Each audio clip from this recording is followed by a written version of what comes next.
इस कार्यक्रम में मैं कोई नया नहीं हूँ। बहुत श्रोता में भी जितने लोग उपस्थित हैं उनमें से बहुत लोग मेरे अपने स्वजन हैं, संबंधी हैं। ऐसी गोष्ठी में भाग लेने का अवसर बहुत कम मिलता है।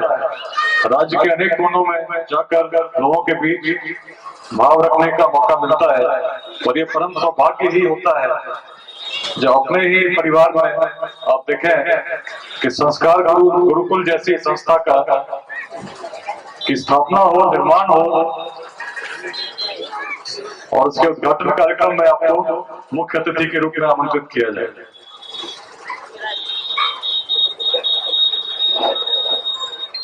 बहुत समय से इस क्षण की प्रतीक्षा में मैं था। हाल में कुछ जिलों में रामनवमी को लेकर तनाव जो उत्पन्न हुआ तो मन में संशय होना हुआ कि शायद नहीं जा पाऊंगा। लेकिन कल जब भागलपुर में अच्छी तरह कार्यक्रम संपन्न हो गया तो मन बड़ा अच्छा लगा और इस कार्यक्रम की तैयारियां सुबह से उठा तब से ही कर रहा था। संस्कार गुरुकुल जो अवधारणा है वो नाम में बड़ी स्पष्ट है। मिथिला के इस क्षेत्र को जब मैं देखता हूँ, मिथिला की अवधारणा है गंगा के उत्तर, गंडक और कोसी के बीच में स्थित और हिमालय के दक्षिण जो भूमि है उसको मिथिला कहते हैं। इस क्षेत्र में सिमरिया घाट बड़ा नजदीक है। मिथिला, मगध, अंग तीनों संस्कृतियों की उसको संगम स्थली माना जाता है। बहुत ही महत्वपूर्ण क्षेत्र है। बचपन से मुझे भी जन्म लेने का सौभाग्य तो मिला ही, विद्या ग्रहण करने के लिए भी इस क्षेत्र में रहने का और ग्रहण करने का सौभाग्य मिला। हर आदमी की दृष्टि अलग अलग होती है। मेरी दृष्टि में जब मैं देखता था, बचपन से ही जब बड़ा हो रहा था तो सुबह उठकर जब देखता था तो कहीं न कहीं उपनिषदों में जो कल्पना की थी, जो ऋषियों ने कल्पना की थी, मुझे कई बार दृश्यों में नजर आते थे। जब भी अपने गांव आता था, गंगा के बृहद तट का अनुभव हो और हवा में सुबह सुबह एक ऐसी विद्युता झलकती थी जो प्राचीन काल से लगता था कि चली आ रही है, उसको ग्रहण करने की आवश्यकता है।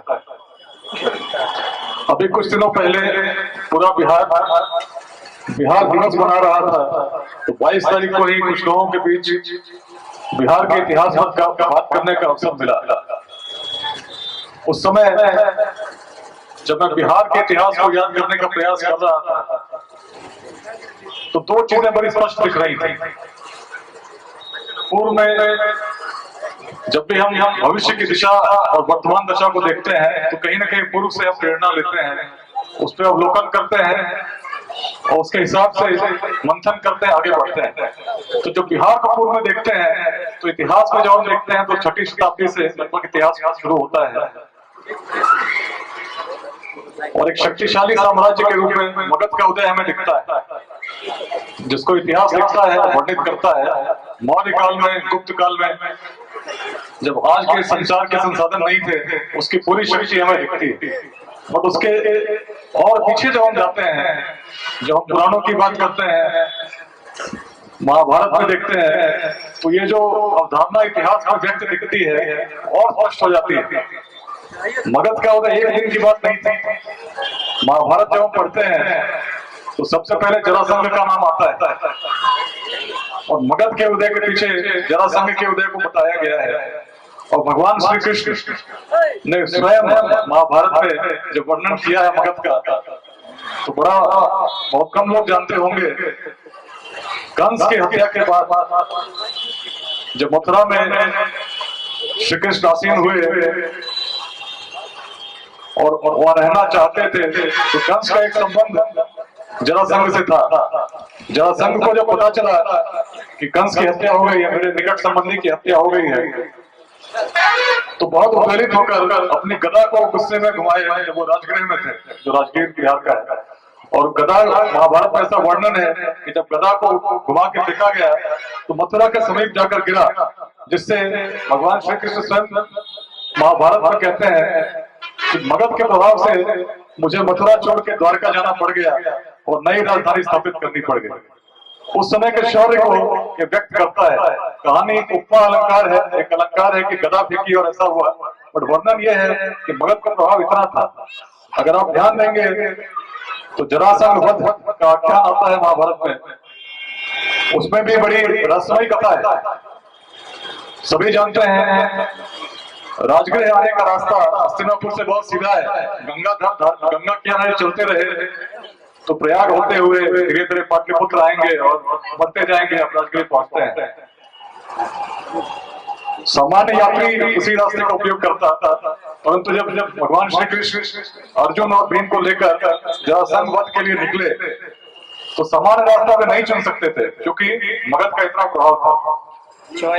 उन लोगों ने क्षत्रिय का वेश धारण नहीं किया, उत्तर कुरु की तरफ गए, नेपाल के वनों से होते हुए सदानीरा अर्थात गंडक के तट पर प्रविष्ट हुए बिहार में, और वहां से धीरे धीरे चल के बराबर की पहाड़ी जिसको गोरखगिरी का नाम दिया गया है, उस पर चढ़ के जब उन्होंने राजगृह को देखा तो आपस में विचार किया कि सीधे युद्ध से या छद्म युद्ध से भी मगध को पराजित करना संभव नहीं था। महाभारत में वर्णन होता है।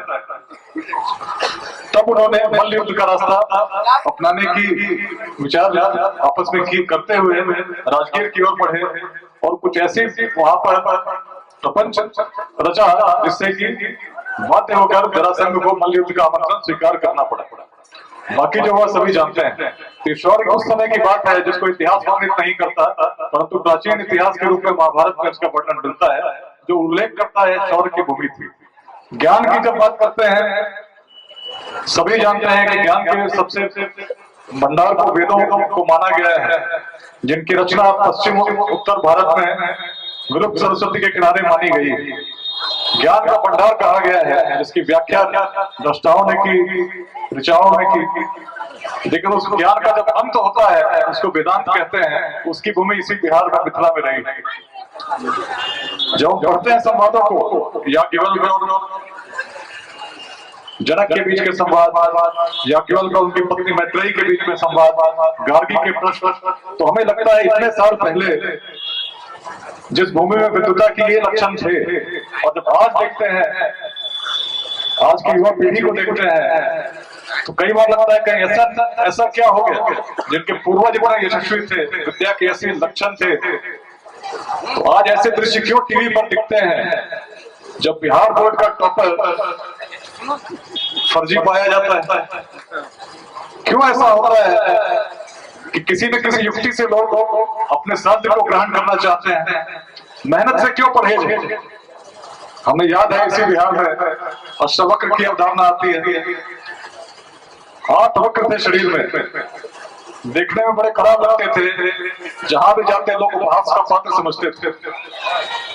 ऐसे थे अष्टवक्र जिनको देखकर लोग उपहास का पात्र समझते थे, और पिता अत्यंत दरिद्र। उस समय मिथिला में एक परंपरा थी कि राजा जनक के यहाँ शास्त्रार्थ का आयोजन अक्सर किया जाता था, और जो सबसे बड़े विद्वान होते थे उनका बड़ा सम्मान किया जाता था। वैसे में बंदी नामक एक विद्वान थे, जिन्होंने सम्मानित होने के क्रम में धीरे धीरे अहंकार बढ़ता गया, और इतने अहंकारी हो गए कि यदि कोई उनसे शास्त्रार्थ करना चाहे और पराजित हो जाए तो उसके लिए जल समाधि लेना आवश्यक बनाया गया। जो भी विद्वान उनसे शास्त्रार्थ करने आते थे और हार जाते थे तो उनको जल समाधि लेनी पड़ती थी। अष्टवक्र के पिता भी गए, 3 दिनों तक द्वंद करते रहे, पराजित हुए और जल समाधि लेनी पड़ी। अष्टावक्र बहुत छोटे थे,